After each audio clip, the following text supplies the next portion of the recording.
Welcome back to the Puck Bunker. This is episode 42. I'm Rocco Zappia, joined as always by my co-host, the man who once turned down a date with Jennifer Lopez because, in his own words, I had softball playoffs. Darren Boyce. I'm a committed team player, Rocco. Hey, nobody doubts that. And of course, we're our first returning guest, Tony, the prospect Don, Anthony Donati. How was the NHL draft combine? We're going to get right into it. We're going to cover the NHL draft combine today. El Donino here was spent a few days in the wonderful city of Buffalo doing that stuff. So tell us about your experience there at the 2025 draft combine. What was that like? Yeah, I had a fantastic time. I learned so much about so many of these prospects. I got to talk to about 65 plus of them. The biggest thing I learned this week was probably Darren Boyce had a date with Jennifer Lopez, but that was a huge, he's flying up my rankings. Turned it down. Yeah, I'm a committed guy. Did you win the softball game that week? I'm a winner, man. Yeah, three home runs made up for it. She was watching the game. Yeah. So yeah, it was incredible. The pool was on the 11th floor. So I'm a water guy. I like to throw my hair down, get wet a little bit. I actually hurt my back. I had a James Haggins interview. I had a sit down with him, but he was doing team stuff, which this comes up all the time during the combine and stuff. You have to just stay in the 7th floor lobby at the Harbor Center, and I was there, and so I wanted to go get a protein shake because I'm trying to get really big for the Puck Bunnies. And I think what happened was I was on the phone just making calls, and I had dropped my bag, but my computer was in it, so I had to lean and catch it, and I twisted my back. And the Haggins interview was about 20 minutes. I needed to stretch out. So in my car, I just put my seat back all the way up and just put my feet by the windshield. And I looked super weird. Like if Cam Robinson would have walked out and saw me in there, that would have ruined my career. Like they would have just been Prospect Dawn is doing weird stuff in his car. That would have been the report from Elite Prospects.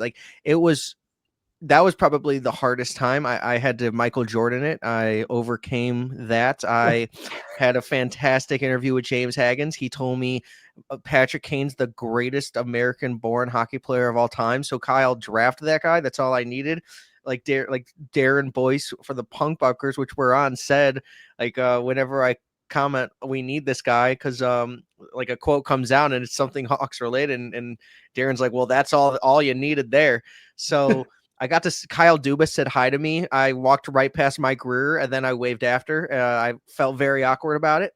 I met so many people. I got to have drinks with some of the best prospect analysts in the entire world. Jackson Smith's mom bought me 2 drinks, which I thought was awesome, unrelated. I thought it was just really cool. She loves my content, and I've never interviewed her son or anything, but great family. I think Jackson Smith is awesome too. So it was just a surreal experience. I got, like I said, talked to 65 prospects. I had sit down interviews with multiple people, as well as Ben Kindle from Calgary Hitmen, and he is awesome. Another player that we were talking about before this is somebody that is also 5'10", like Ben Kindle, and that is Colin Potter. I got to talk to him a lot. He is a lot bigger than I had thought. More filled out upper body. I think you needed to do that. The NCAA program kind of allows you to do that with all the practice of the weightlifting. You can kind of see the guys that went to the NCAA level as well as the CHL level. There's just more of a physical development there. I asked Riker Lee, Asher Barrett, and Cole McKinney, who are Highland Park guys, North Shore in Illinois, up in my woods, what it kind of was like playing with Riker Lee after his 5'7" to 6 foot growth spurt. They gave me some fantastic answers because he was always a short player, and then you have this growth sport, and he's still actually growing. So that's also something. He is still growing. So if Riker Lee is 6'1", 6'2", you're getting an incredible steal there. So I think he could be a high riser. There was a lot of talk. There's a lot of talk. Like if you're still growing and you went from 5'7" to 6 feet, I think he's got a ton of way to go. These kids are 17, 18 years old. Some of them don't stop growing until they're 20, 21. I know Frank Ivankovich, Jack Ivankovich's dad didn't stop growing from 20. His biggest growth spurt was 20. Now he's 6'5". Jack is only 5'11". So if this guy could go to 6'2" or something, because his X-rays say he's still growing, I'm telling you, this guy's going to be a steal too. I've known that for multiple months though, but cat's out of the bag now. And then Bill Zonin gets traded for Justin Carbonneau, or could get a teammate, but is he going to go to a place that just lost significant amount of prospects? He probably could go to the NCAA level. So that's going to be interesting to see as well. I think the best interview I heard was Simon Wang's, and also Mason West was phenomenal, but a lot of the questions were about his quarterback style, and I could care less about that. Like, I think that the questions, they wasted his time a little bit with that stuff. Like, why are you asking him about, obviously you ask him a few questions about that, but I thought that was a little interesting. What about everybody was just very nice. What about Wang's interview stood out? He is very intelligent. He kind of has a lot figured out. I don't understand the NCAA move this early because, he could be making a jump possibly and then losing time on ice. However, because we talked about it a little bit, however, he seems like he's mentally figured it out. Like he is there. He's more mature. I think that this is going to be a kid that gets drafted a lot higher because he's going to kill those interviews. Like it's not somebody that's going to last till 40, 45. Is there a possibility that he just wants to go to school, Rocco? Like he might just want to go to school. He actually might. I don't know if it's a hockey decision. Not smart. Like he might just be like, "Hey, let's go to school." Maybe, but if you're okay, so there you go. You're the biggest fucker in the draft. You're maybe I think he's the best skating big guy, honestly. Yeah, he is one of them. Yep. Who's a better skater? Who's a better skater than him? Well, as a big guy, over 6'4". At 6 over 6'4". 6'4". I think over Fiddler's 6'4". Who's bigger? Fiddler's a pretty good skater. I think Fiddler's a pretty good skater. They're not even close. Yeah, Fiddler's a pretty good skater, Rocco. He is, and that's how good Wang is. He's way better. But he's also not competing against Fiddler because he's Fiddler's left-handed. He's right. Yeah, you're right. So, but you get a guy that big who can skate that well, who's also that smart. Like I think he's kind of mean now. I think I'm onto something here, Darren, with this guy.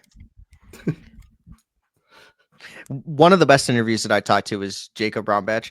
He came up to me in the lobby before we had talked or anything because he remembered me from our previous interview, and he still chirped me about buying him a pint of ice cream if he gets drafted by the Blackhawks. It's a raspberry chip. So he's a great person. Somebody gave me a handshake, and I need to remember, but he had a tattoo on his left arm. My hand hurt for about 2 minutes. I even said something because I did not come in thinking that he was going to squeeze my hand that hard. So I am playing with an injury because my right hand is still hurting from that. But there's a lot of things that you hear and a lot of things that you see in the combine that you don't necessarily see. You understand the personalities of even the interviewers very, very quickly because you have to keep running. And sometimes if somebody gets a player's attention, they're not giving him away. So the full 10 minutes, they're just asking like 10 questions. And sometimes it's just off the top of their head. They're like, well, let me think of something on the spot. It was an incredible experience just to like understand the type of ridicule some of these players go through and the mental, physical exhaustion that they are in. I mean, it's crazy. They're 17, 18, and it's like this is the biggest days of their life, and then they have all the interviews in the beginning. Like Caleb Desnoyers looked like the life was sucked out of him, and he had just came from the Memorial Cup and had to play all of that, and his like you could see he was trying to smile and everything, but he was tired. It's very hard for them. So it's more of a human aspect, and everybody's just readily available. If you want to talk to someone, you just go talk to them. The one thing that I would change for the combine would be sometimes they put 3 superstars at the same time, and then sometimes they have 0 people. I think if it was spread out a little more, I think it would be more of an opportunity. And also sometimes like they had like Malcolm Spence come up and then they had like someone that's more of a second or third round pick, and there was 0 people there. So I went over there, and like it was the only person interviewing him, and it was like a full 3 minutes, 4 minutes of me just asking questions and like trying to have a conversation. I think it's like hard because it's their day, and this is, you don't want an Isaiah Thomas situation where there's just like no one interviewing you. I think that's kind of disrespectful in its own right. Not to any of the scouts or people asking questions, just like in their heads, they might think about it a little more. So there was a couple of people that were doing that. If somebody didn't have anybody there at media availability, they would come over. And I really respect every single person that I met. It was very cool. We got free Jersey Mike subs. So I took like 2 of them. There was free coffee. It was cool. Yeah. You guys might be related. The Jersey Mike sponsorship plug, eh? Can we get Don? Do you got some Jersey Mike connections? I'd have that as a sponsor right in the top logo here. You know, I have they know my number for the rewards. we get that Puck Bunker logo up there, and we'll just replace it with Jersey Mike's. They can fund it. They can fund our trip to the draft next year, maybe. We buy like Punk Bucker buys Jersey Mike's. That's my dream right there. All right. So I'll just start with I got a couple questions for you. I'll just start with one of them. A lot of kind of noise about Brady Martin at the combine. I had Jersey Mike's in an airport once. And lots of noise about Jersey Mike's too. So what were you hearing about Brady Martin, and what were kind of the how would you gauge what was going on there? So I didn't get a chance to ask him if he liked Jersey Mike's. Next question. No, yeah, he's a farm boy. He is going to stay at home for the draft with his family.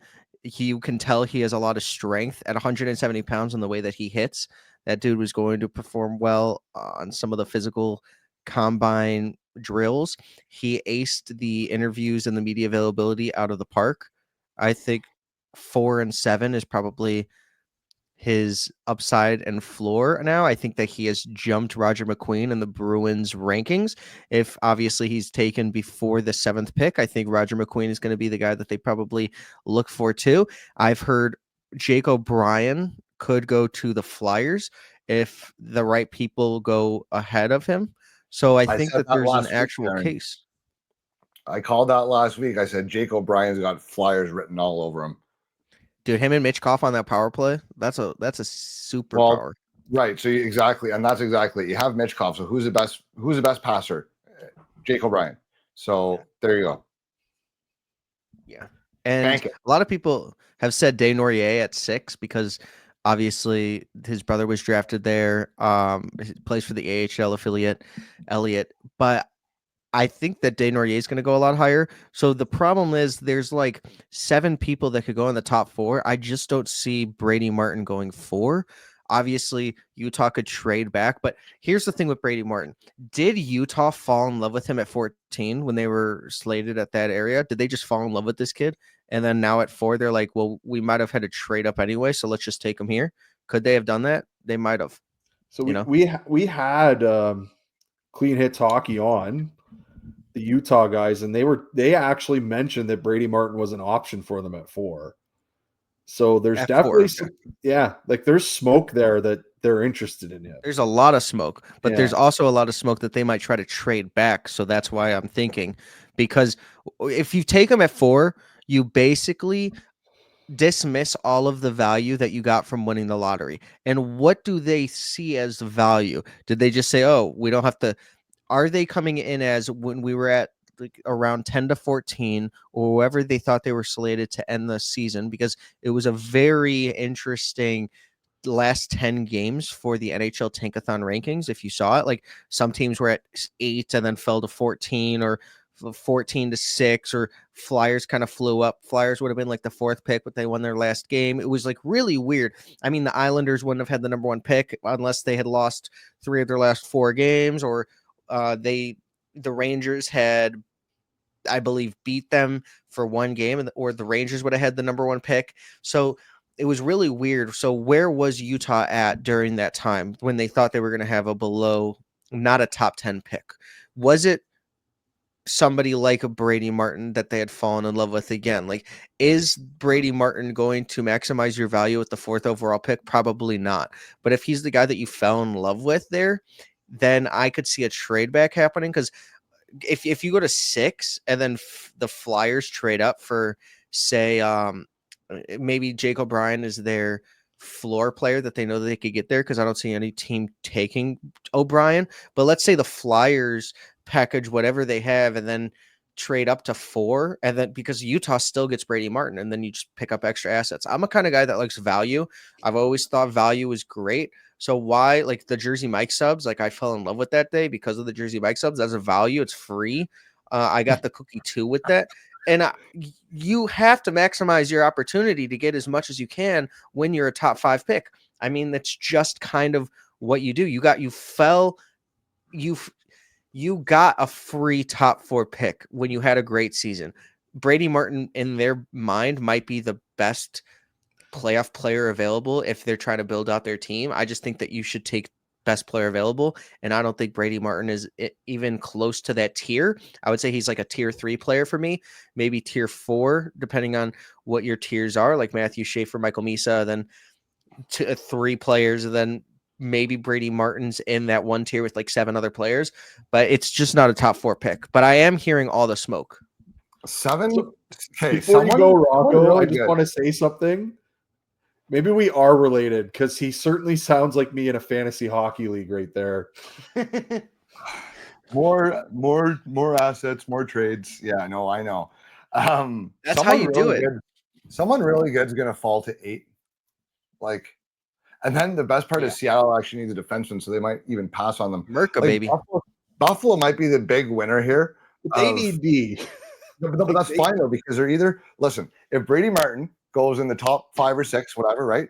So you have the consensus top 6 guys that have been consensus for a while, which obviously are not anymore, but they were for most of the year. Schaefer, Misa, Hagens, Martone, Dinoy, Frondell, right? That's 6. Now you add Martin to the mix at 7. Jake O'Brien belongs there in that group. Mm-hmm. That's 8. Now Buffalo either gets one of these top guys, or they get Radom Merca, or they get Merca at 9, which is what they actually need more than anybody. So, like, Buffalo is the big winner here of Brady Martin just throwing a wrench in the whole top 10. Yeah.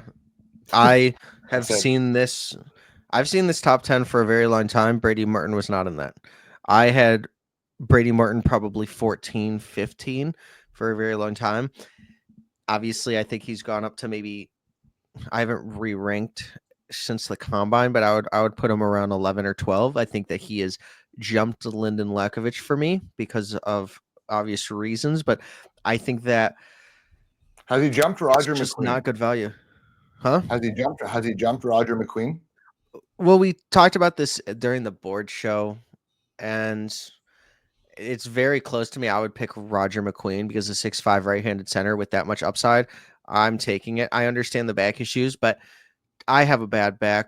It flares up whenever you do a little twist, but these guys have so much money. They have resources. They get massages. They get therapeutic treatment. It's a lot easier to manage than I think the average is talking about. It's not like 3 ACL injuries or anything like that. It's a back injury, and I feel like if you're already preparing 2-3 hours a day on it, you have time. You're not playing 162 games like in the MLB. Like it obviously, if you want to rest them up, you can, and during the playoffs you're playing a lot of games, but I think that it's a little overblown. Back injuries where he said he was pain free, yeah, he's going to have some pain here and there, but he's 17, 18. Like, I think he's just a top 5 talent in this class. You're a Hawks fan. Do you remember Kirby Dach?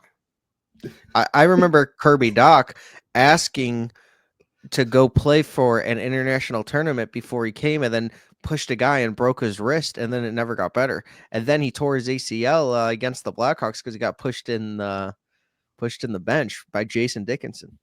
So what happens when a big talented guy has reoccurring injury problems? But they were different injuries and they were fluky. It was Kirby Doc was just the hockey gods did not want this guy to succeed.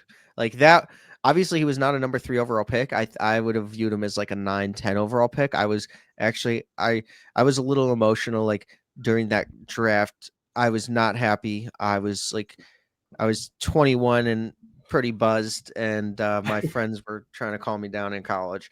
I like I Who was did you just want? not Who did happy you want about it. there?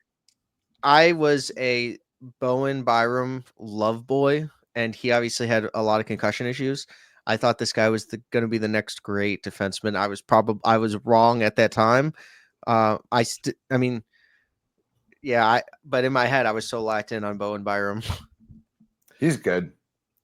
If it makes him feel better, that's who I drafted in our fantasy league in our prospect draft was Bowen Byram. So That year, yeah, that year I did, yeah. And then what have you heard? Other than Brady Martin, have there been any like whispers of just general trends going around that are slowly coming out to not be kind of a secret anymore? Maybe there's other guys who are like, okay, this guy is probably going to go a lot higher than people think, or this guy might go a little lower. Like, spill the tea here. You know, I know you got your barking dogs in the background here, but spill the tea here. What other rumors other than the Brady Martin astronomical galaxy brain rise to the top of the draft has been going on? yeah. So I was in contact with his team today, and I posted something on Twitter. But Václav Nestrasil is loved by everybody.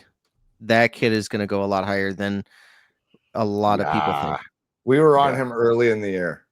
Yeah, we really like him. I watched him once. And I messaged Darren. I'm like, Darren, we gotta watch this guy. He's 6'5", he can skate. His shot's unbelievable, and he blocks pucks with his face. I'm like, I don't know where we're drafting him, but like, go watch this kid because he's like a maniac on skates. He's so much fun to watch. Yeah, and I don't think people weren't really talking about it, but it was I'm his biggest fanboy. Like I ranked him like top 20 about 2 months ago in my board, and I got to talk to him after, and I only wanted to rank him higher.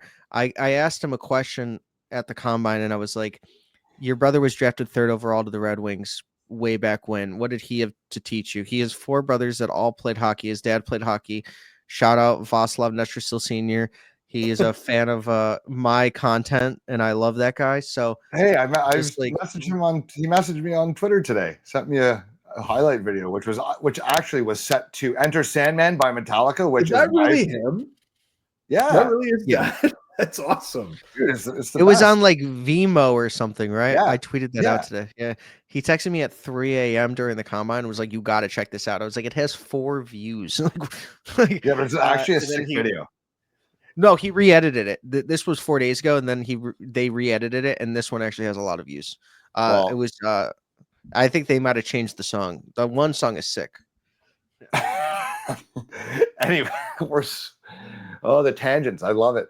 Well, Václav is just my favorite player, and I think that the Blackhawks are obviously have met with him for dinner. They've met with him, or maybe not dinner. Like 2017 met with him or something. Well, he's gonna go higher. It sucks. I really wanted him at 25. I kind of like. Yeah. I don't know, this Nestrasil to Ottawa. It's getting in my head a little bit. 21? You think he'd go 21? No, but I don't think he will, because I think they could maybe trade down like a couple spots. Trade down to 26. See what happens. Well, okay, I got a question for I was 25. 25 and 34. Would you give us 25 and 34 for 21 and like maybe a late pick or something? The Blackhawks did it last year. Let's do it. I wouldn't do it. I would counter and say 25 and 62 because that's our Stars second round pick. Be like, hey, do you want a second round pick and a first round pick? Because 34 is basically a first round pick in this draft class. Because everybody is bunched up together. I might do that. Yeah, we need because if we're taking Václav, I don't necessarily think he's worth 2 first round picks in this class because you're getting 2 first round players at 34. Because Shane Van Sage is a first round pick in my opinion. I think he's teetering. What if Potter's there? Potter, I think, could definitely be a Blackhawk. He loves the Blackhawks. He grew up watching. he Yeah, has watched Bedard a lot. Yeah, and he's that just dude's a good. small skill guy. He'll fit right in Chicago. He has met with Chicago. So I was going to segue into something else. I know you guys are doing fantasy hockey trades here. I guess we need to get him in the league, Rocco. I think that's the next thing in the league that I cooed away from him. Nonetheless, are there the guys that were injured at the combine? Were they healthy? Were there any other injuries that maybe came up? Were there any other things that we should be concerned about that maybe hasn't been public knowledge, or maybe just something you heard, anything like that? Well, a lot of the questions that had injuries, like say Carter Bear, Roger McQueen, there was multiple people that Let me guess, had they're all injuries. fine. Yeah, they're all healthy. Well, They're all Carter Bear is skating now, which with Good. the lacerated Achilles, he obviously dodged a bullet. It wasn't full. I mean, if you got your Achilles sliced and you're still and you're skating like a month, 6 weeks later, you dodged a bullet. Like that could have been he would be out 8 to 10 months. So the fact that he's skating and already and said he will be participating in summer activities, that Carter Bear is going to be a high pick. He's staying with Everett. I think that is notable because they have Landon DuPont there, obviously, and maybe who knows what Landon DuPont's journey is going to be before he gets drafted, but obviously they're great together. I think that who else had injuries? Dane The Wyatt. wrist thing came out, with Dane Aurier. Obviously, he hurt both of his wrists. People were saying that it was like, oh, that means he should be ranked higher. I'm like, well, why? How did he hurt both of his wrists? Is this a recurring issue? I don't really think anybody had pushed that question. I thought of it after, because I was so focused on his player comp, which was Jonathan Toews. So my head just went there. I got to rewatch my video I had or my videos of that because I don't even remember what he said. My head was just like, oh, Jonathan Toews. The wrist thing is concerning, but people were saying it was like a pro that he had a wrist injury and then playing, or that was the reason he wasn't that good.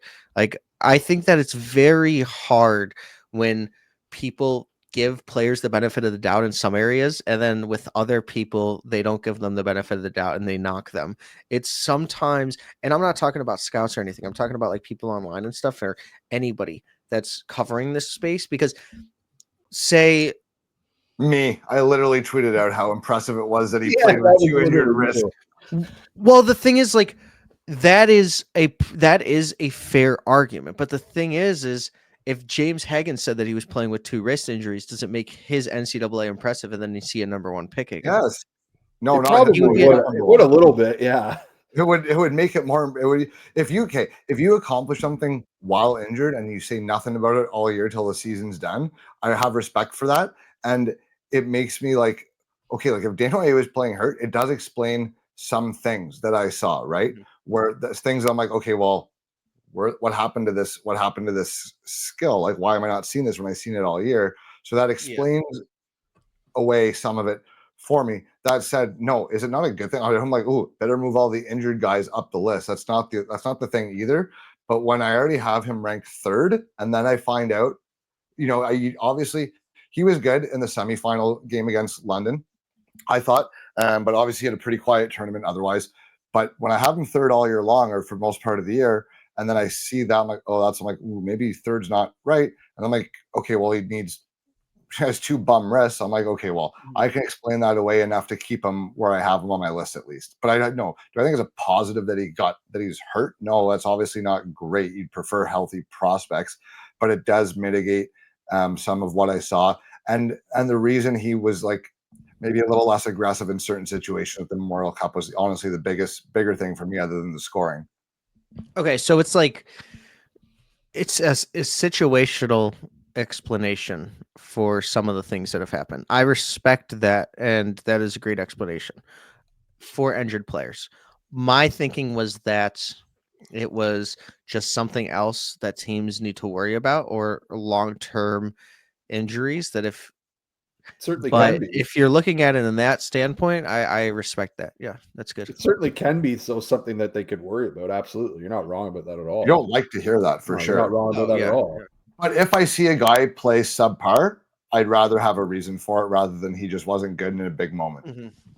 Yeah. Yeah, we were talking about that in the Because he was the other day. MVP of the Quebec League playoffs and then was basically invisible until the semifinal game where he probably pushed through a lot of pain to play as good as he did. Wasn't invisible if you watch the games back. Not though. invisible, Behind Darren, the but he play wasn't still quite good. So the question is when he got injured. He wasn't third overall. He wasn't third overall good in the round robin of that tournament. No, he wasn't.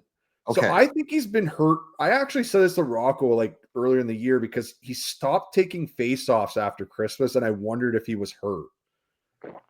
And sounds like it. And it's so I wondered if he was, and then it looks like he re-aggravated like game 3 of the Q finals, was what I thought, because he was noticeably not as aggressive after that. So that was my thinking. I'll never know the answer. I mean, that's hypothesis sitting here watching a TV like television. Either way, you guys are gonna love him in the Windy City. Give the kid a chance. Give him to Utah. So any rumors on what Chicago's thinking? It was just what Foley from our draft board was kind of saying, which was Desnoyers is liked by Utah, and Utah's trying to trade down. If you put the pieces together, Islanders and the Sharks aren't going to take Desnoyers, so it would kind of fill in the blank that the Blackhawks could.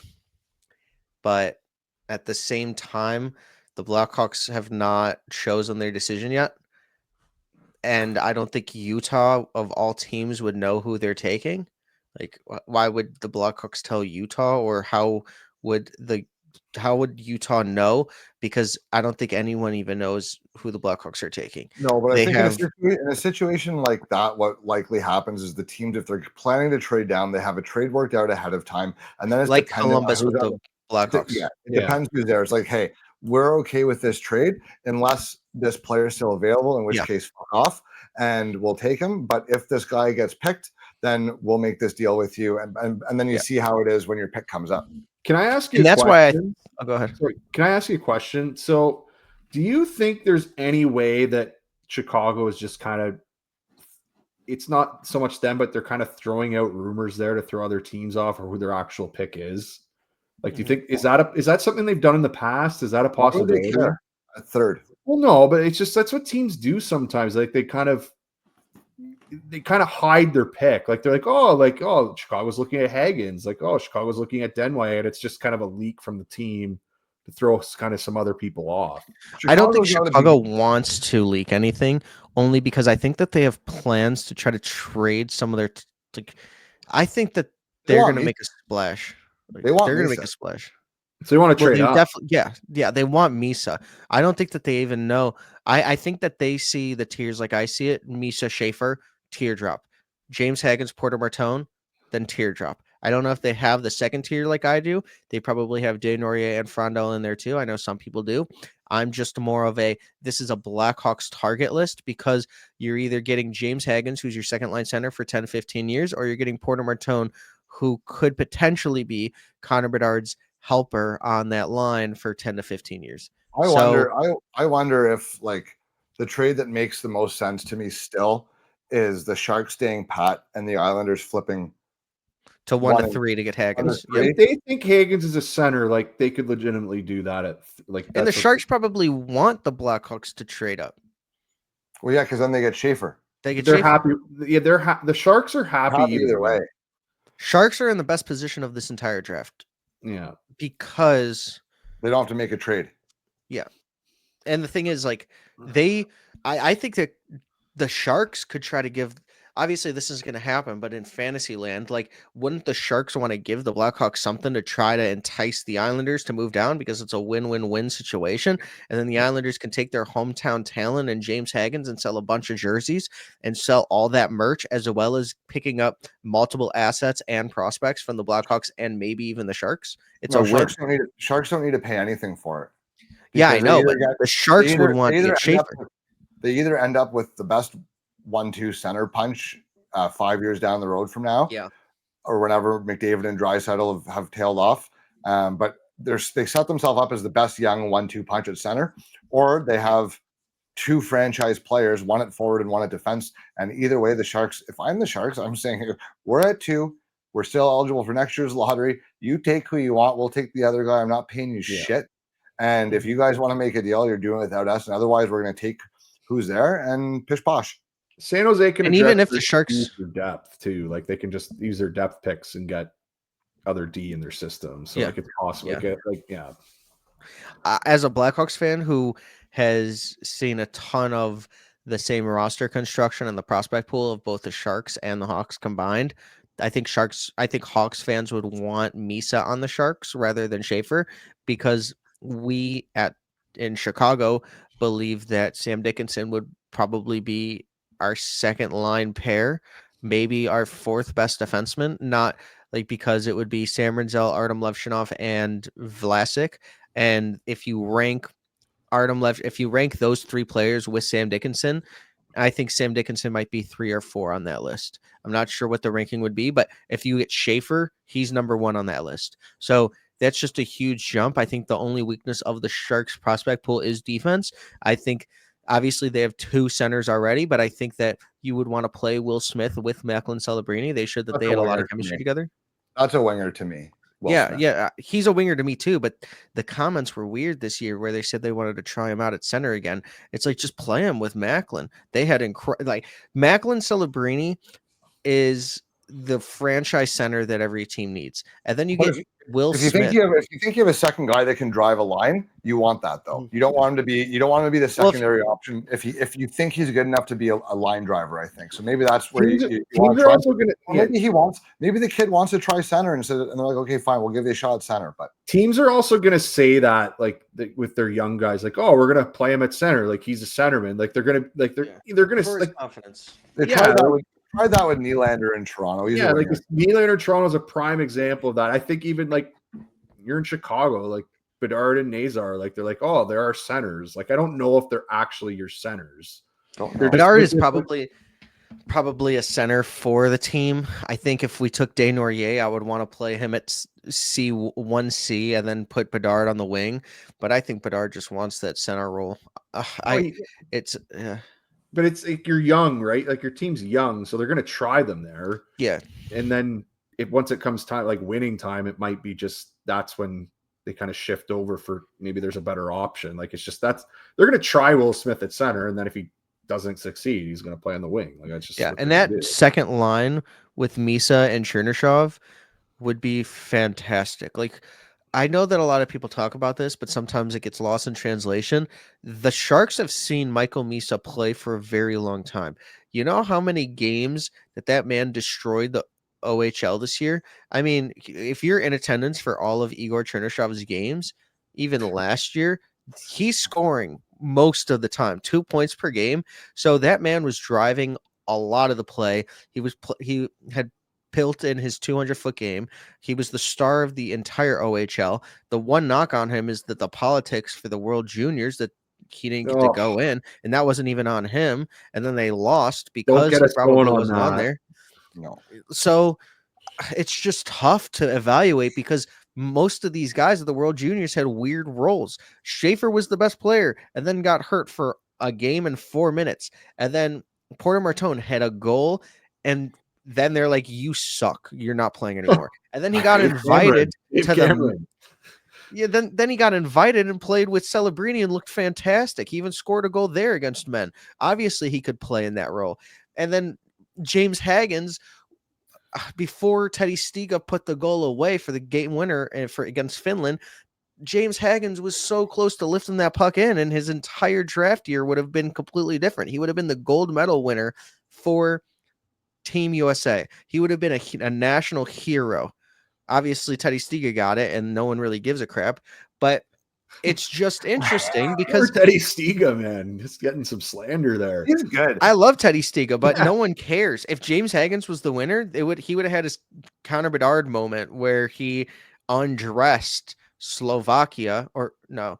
Yeah, it was Slovakia, yeah. And he undressed our goalie, Adam Guyan, who we ended up taking at 35, which was never a good option. Sorry, Adam. You were not a good option for the Blackhawks at 35. It was not. You're going to clip that, but I hope you don't. I love this. You getting hangry. Get that mic. Keep that mic on. No, it's just crazy because there's so many things Adam that Gahan catching strays. it's not about that. If it makes Like, you feel any better, the Hawks don't have to draft any more goalies right now. Like they have good goalies. Like they do have some good young guys. Yeah. So I mean that doesn't Yeah. have to be a priority for them at least. yeah, I agree. And we got Nick Lardis a couple picks later, like 67, so it wasn't all bad. So what other rumors? Any guys other than Wang stand out interview wise, good or bad? I mean, Brady Martin had a fantastic interview. I really like talking to Murtag. He gave me a lot of great information. I really liked Ben Kindle. We got to talk for a very long time, like 20 minutes plus. Blake Fiddler surprised me. He was pretty cool. Charlie Trethway was ready. Like that man put a smile on his face. He had a lot of energy. Basically, even though he had to do the VO2 and all of the drills, that man was just ready to talk. He had a really good aura. Joshua Ravensbergen is legit 6'5". That dude is tall. I asked him a lot of questions and he answered every single one in spades. Like that dude is going to be a starter for a very long time as a goalie. I think that he impressed me a lot. I asked him how he stays engaged during games when there's not a lot of shots coming his way. He says that he just likes to envision all the shots in his head that are getting shot on the other end of the ice.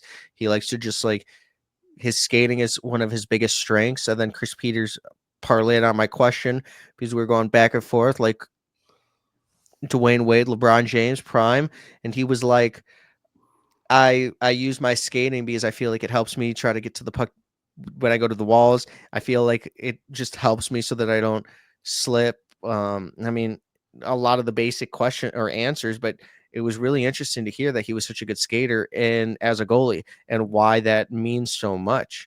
I feel like who was it? Ivan Ryabkin. Yeah, Ivan Ryabkin really impressed me with his English. They said he couldn't really speak English that well, and that was not the case. I got to talk to him for a very long time, and he is a really cool person. Like, I think a lot of the USNTDP kids are just really good at media, so that they get interviewed all year long. They are probably on the clock. Yeah, so that didn't really surprise me that any of those guys like were killing those interviews. Malcolm Spence had incredible interview. I thought that he answered every question incredibly well. Braden Coots was somebody that like a lot of players said was the hardest player to play against. Cameron Schmidt said that against him. Then I was like, hey, Braden, Cameron Schmidt just said you were the hardest player to play against in the dub this year. What makes you so hard to play against? And he's just like, my relentlessness, my 200-foot game. Like, I will not stop. Like, that dude is ready. He's consistent. Like I said, he goes to Chipotle every single day. So that shows you how consistent he is. He doesn't really need anything special. Another plug. I love the food Chipotle plugs on here. Kayshawn Aitchison was pretty sweet. Lyndon Lakovich remembered me. Carter Bear remembered me. So I always think that's kind of cool. Lyndon Lakovich surprised me. I mean, he didn't want to leave. He just wanted to keep talking to everybody. He even stayed by media too right after. Then, guys were just coming up to him saying hey and stuff. I clipped when he noticed me, and I thought that was like kind of cool. Carter Bear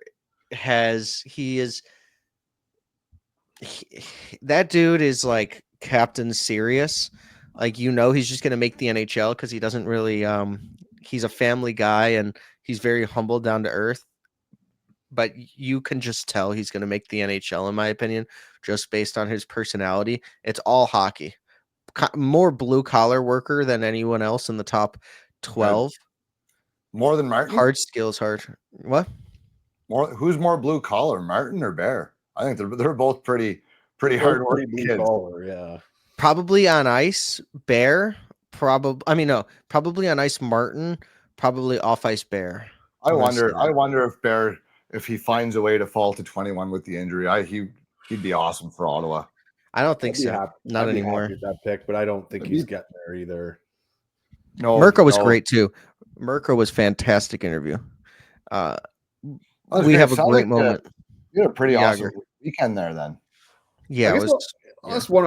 I guess another follow up here. We were talking this before. Are there any guys that kind of like surprised you with their size, or just like the physical makeup? Yeah, James Haggins, yeah. the way that he's built, a lot better. A lot of the UN and all the NCAA kids. I would say the person that surprised me the most, based on their physicality and how they're built, is Cullen Potter. 100%. His biceps and his muscles are like his biceps weren't, or his muscles and his arms were not muscular. It was just the size of his arms. It's Like, like it was thick. interesting. They're thick. Like, his Yeah. upper body is very thick.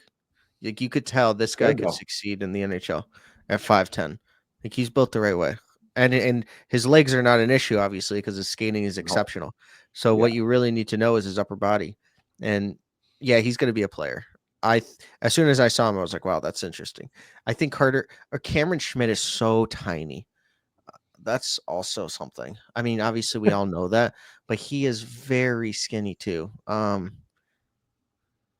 I think that Cameron Schmidt, if he puts more muscle on as well, and I think he's one of the best players in the entire draft.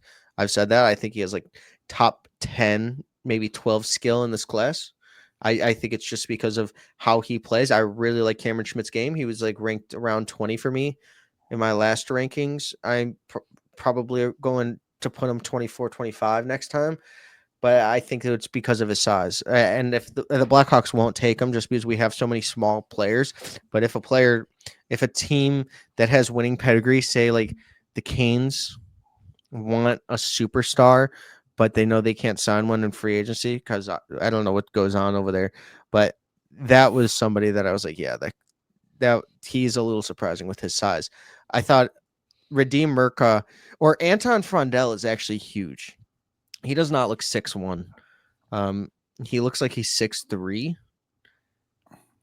When I don't know. He's very I was filled just out. Yeah, he is Yeah. filled out. Yeah. He looks like Cody, or he looks like Zach from Sweet Life on Deck, or like I don't know what the fuck you're talking about. it was Zach and Cody. I don't know if you've ever seen that. It's Who are very. Zach and Cody? It was Who are Zach old and show. Cody? It was an The old TV show, show? Oh my god, I'm fucking old. like on Disney Channel or Nickelodeon. Yeah, I don't okay. remember. That's not in my wheelhouse. Yeah. Just another one too. Did you? I was more of a Rugrats kind of guy, or the original Toy Story, Finding Nemo maybe, but anything after that, I'm out. Yeah, all of those were in very similar times, so I have no idea how you did not watch that. I was busy watching Sports Center, probably. Was there any chatter? I know because there was a lot of again because the teams aren't for the draft in one place this year.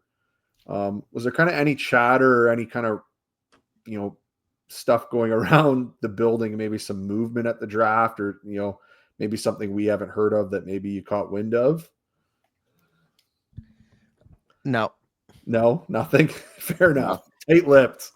That's okay. Well, I guess one thing would be, probably answers your question, but this is probably a one and done decentralized draft, which is thank great. God. Thank God. Okay, so we're gonna be at the draft next year then, wherever it is. We'll be there for sure.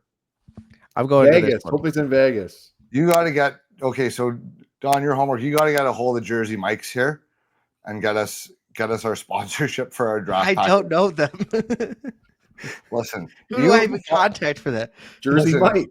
You find a way to make contacts wherever you go. So you just Chicago. I'll just go up to the person at the front and ask for a sub. They'll be like, "Could you sponsor us?"